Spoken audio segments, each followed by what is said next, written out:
महाराष्ट्रात काल विधानसभा निवडणुकीसाठी मतदान पार पडलं.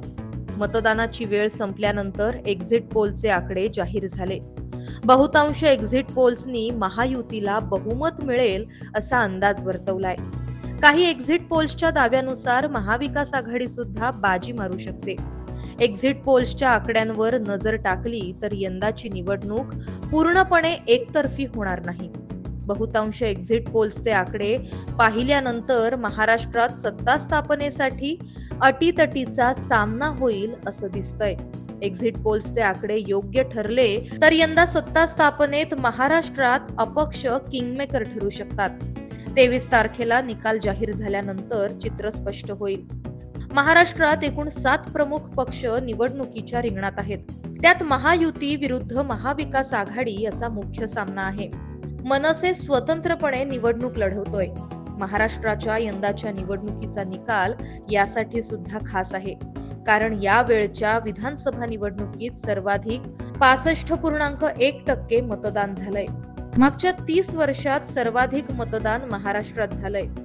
मुंबईबद्दल बोलायचं झाल्यास 36 पैकी 34 सीट्सवर मतदानाची टक्केवारी वाढली आहे. महाराष्ट्रासंदर्भातही एक्झिट पोल्सच्या आकड्यांवर विश्वास ठेवण्यात पॉइंट नाहीये, कारण मतदान संपल्या एक्झिट पोल्सचे आकडे जाहीर झाले.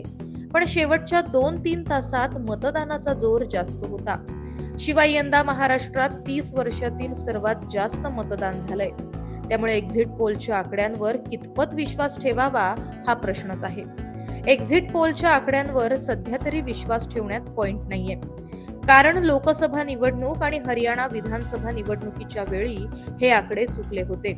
लोकसभेला बहुतांश एक्झिट पोल्सनी भाजप स्वबळावर 272चा आकडा ओलांडणार असं म्हटलेलं, पण प्रत्यक्षात तसं घडलं नाही. भाजपला 240 जागांवर समाधान मानावं लागलं. हरियाणा विधानसभा निवडणुकीच्या वेळी सर्वच एक्झिट पोल्सनी भाजपचा दारुण पराभव होईल असा अंदाज वर्तवलेला, कारण 10 वर्षापासून सत्तेत असल्यामुळे प्रस्थापित सरकार विरोधात लाट आहे. त्यात भाजपचा पराभव होईल असा कयास होता, पण प्रत्यक्षात घडलं उलटच. भाजपचा विजय झाला. ज्यावेळी मतदान जास्त होतं त्याचा अर्थ असा काढला जातो की प्रस्थापित सरकार विरोधात एक लाट असते. त्यामुळे याचा फटका महायुतीला बसू शकतो. हा अंतिम निकाल काय लागणार यासाठी 23 तारखेची वाट पाहावी लागणार आहे. Report Maharashtra news 24.